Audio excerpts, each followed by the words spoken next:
Assalamualaikum warahmatullahi wabarakatuh. Pada kesempatan kali ini, kami dari kelompok 4, kelas manajemen 5A, mata kuliah pasar uang dan pasar modal, akan mempresentasikan materi tentang pasar keuangan. Topik yang akan dibahas kali ini antara lain pengertian pasar keuangan, fungsi dan tujuan pasar keuangan, jenis-jenis pasar keuangan, dan struktur pasar keuangan.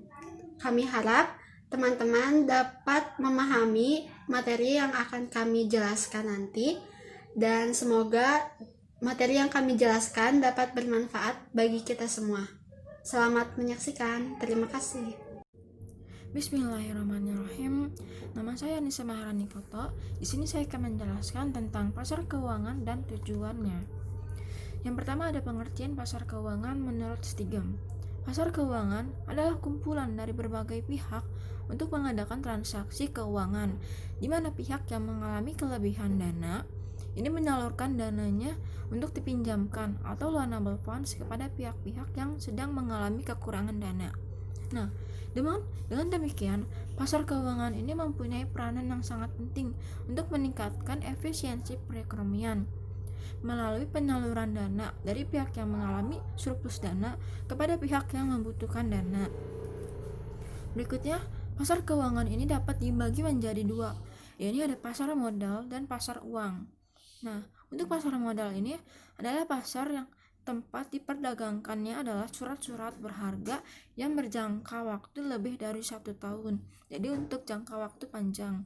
Nah, untuk pasar uang ini yang diperdagangkannya itu berjangka waktu pendek, yaitu di bawah 1 tahun. Jadi untuk surat berharga yang jangka waktu lebih dari 1 tahun, apabila ditransaksikannya itu secara repo atau bersyaratnya dalam jangka waktu kurang dari 1 tahun, itu termasuk ke pasar uang. Berikutnya, ada 3 informasi yang dapat dimanfaatkan dari pasar uang. Yang pertama, sebagai untuk memberikan informasi awal atas ekspektasi pasar. Jadi, sebagai ekspektasi awal untuk kedepannya itu gimana. Yang kedua, sebagai perkembangan dari expected volatility dari harga future financial market untuk memberikan sinyal tingkat ketidakpastiannya itu seberapa besar gitu. Dan yang ketiga, sebagai untuk harga-harga di pasar keuangan ini untuk memberikan indikator terhadap ekspektasi dari pelaku-pelaku pasar terkait dengan tindakan kebijakan dari moneter. Berikutnya ini ada bagian aliran dana pada sistem keuangan. Alirannya ini ada dari secara langsung dan secara tidak langsung. Untuk secara langsung ini peminjamnya ini meminjam dana dari pemberi pinjaman dengan dalam pasar uang dengan menjual sekuritas.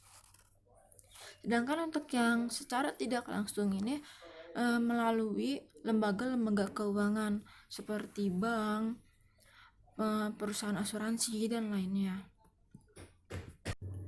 Berikutnya adalah fungsi dari pasar keuangan. Pasar keuangan ini mempunyai fungsi yang sangat penting dalam perekonomian.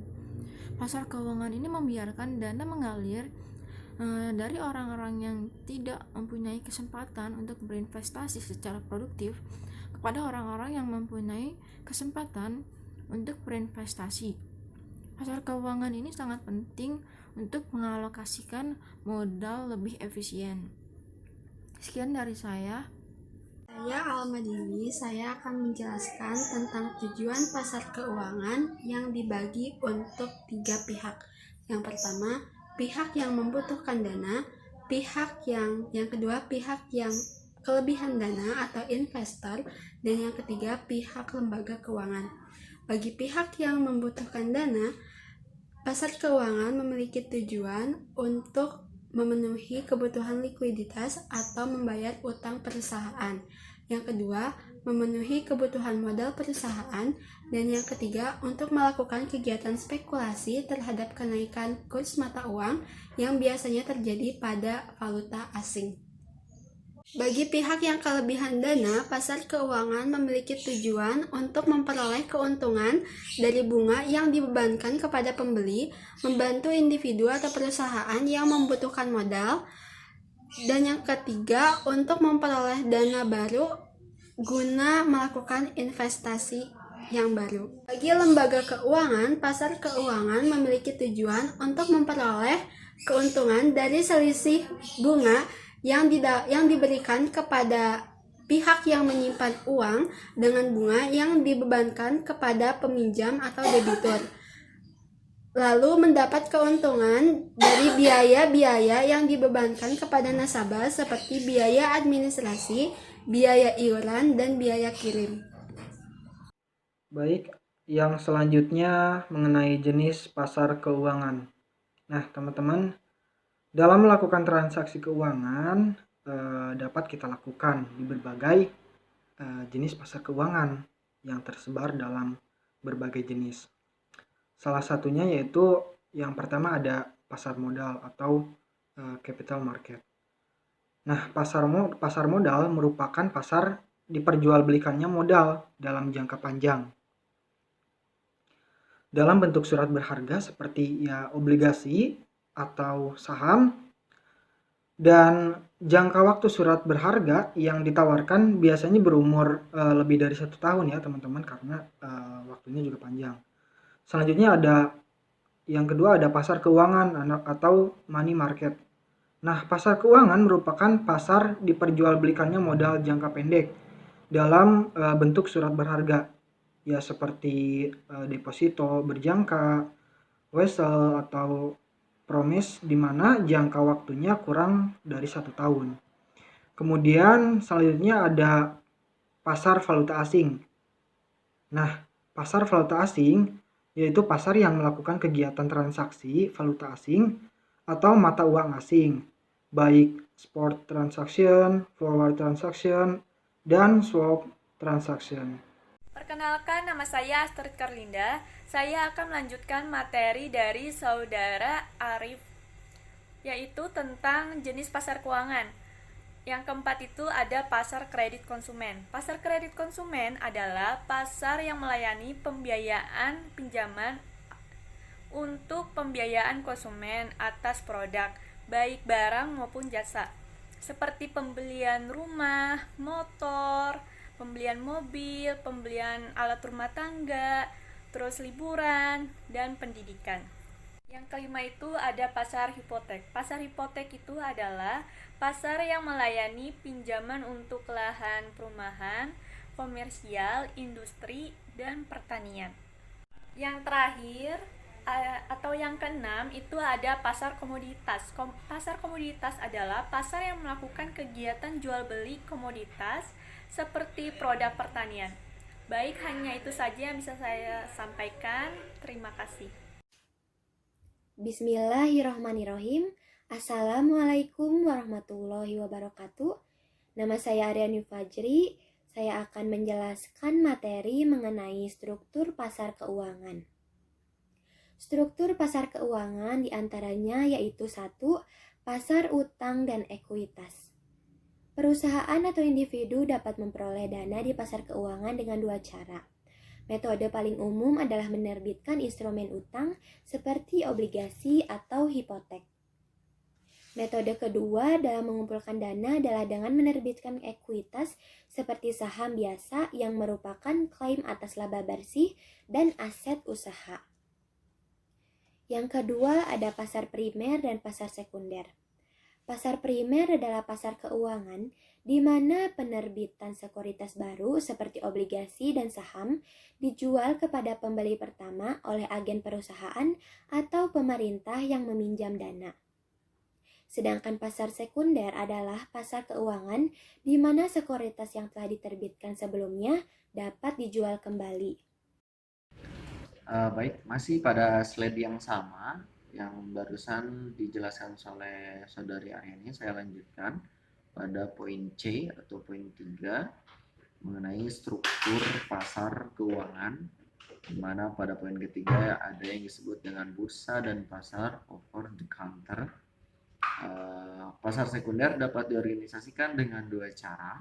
Pertama yaitu dengan metode pengorganisasian bursa atau exchange, di mana pembeli dan penjual sekuritas atau agen atau pialang bertemu di satu tempat yang terpusat untuk mengadakan transaksi. New York Stock Exchange dan American Stock Exchange untuk saham dan Chicago Off the Board untuk komoditas padi jagung perak adalah contoh-contoh bursa yang terorganisasi ya.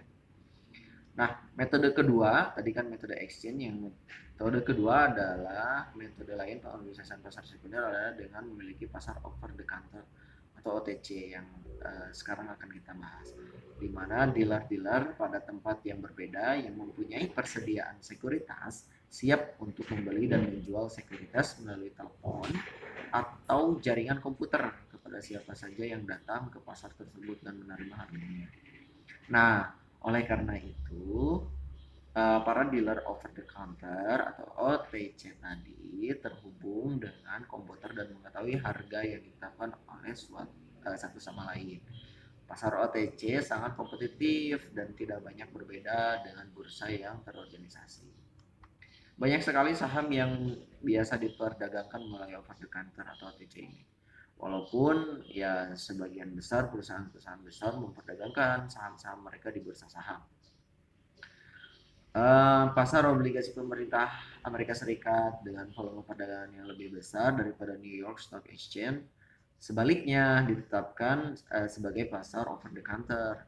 40 atau lebih dealer bahkan membentuk suatu pasar untuk sekuritas-sekuritas ini dengan selalu siap membeli dan menjual obligasi pemerintah Amerika Serikat.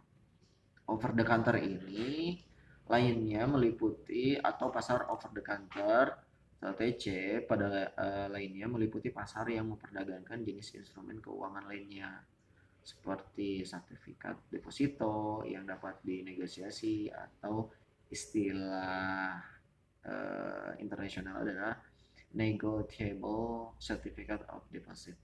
Kemudian ada dana federal atau federal funds, ekspektasi bank atau bank expectation, dan valuta asing atau foreign exchange. Nah, selanjutnya poin D atau keempat dari struktur pasar keuangan ada yang namanya pasar uang dan pasar modal. Pasar uang dan pasar modal nanti untuk lebih jelasnya akan disampaikan oleh kelompok selanjutnya. Namun saya akan memaparkan secara gambaran umum. Jadi cara lain untuk membedakan antara pasar-pasar adalah berdasarkan pada jatuh tempo sekuritas yang diperdagangkan di tiap pasar. Nah, untuk pasar modal, Untuk pasar uang atau money market adalah pasar keuangan di mana hanya instrumen utang jangka pendek. Perhatikan, adalah pasar keuangan di mana hanya instrumen utang jangka pendek. Pada umumnya instrumen keuangan yang jangka waktu jatuh temponya kurang dari 1 tahun diperdagangkan. Sementara kalau pasar modal atau capital market adalah pasar di mana utang jangka panjang, jadi bedanya adalah jangka pendek, jangka panjang. Yang mana pasar modal atau capital market ini pada umumnya yang jangka waktu jatuh temponya itu 1 tahun atau lebih. Jadi dalam jangka waktunya juga sudah berbeda. Ada yang 1 tahun, ada yang 1 tahun dan lebih. Dan instrumen ekuitas diperdagangkan ya kalau di pasar modal ini. Sekuritas pasar uang biasanya lebih banyak diperdagangkan sekuritas jangka panjang sehingga cenderung lebih liquid. Sekuritas jangka pendek mempunyai fluktuasi harga yang lebih kecil daripada sekuritas dengan jangka waktu yang lebih panjang, menjadikannya investasi yang lebih aman. Akibatnya apa? Akibatnya perusahaan dan bank secara aktif menggunakan pasar untuk mendapatkan bunga atau kelebihan atau surplus lah ya, untuk mendapatkan surplus dana yang mereka harapkan dapat dimiliki hanya untuk sementara. Tujuan akhirnya adalah surplus.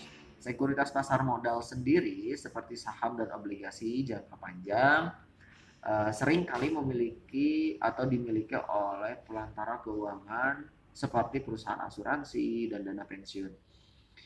Nah, yang memiliki sedikitnya ketidakpastian mengenai nilai dana yang harus mereka sediakan di masa yang akan datang. Nah, kalau pasar modal ini nilai dananya itu tidak bisa dipastikan di masa yang akan datang.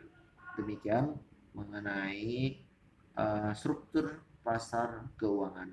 Saya kembalikan ke moderator.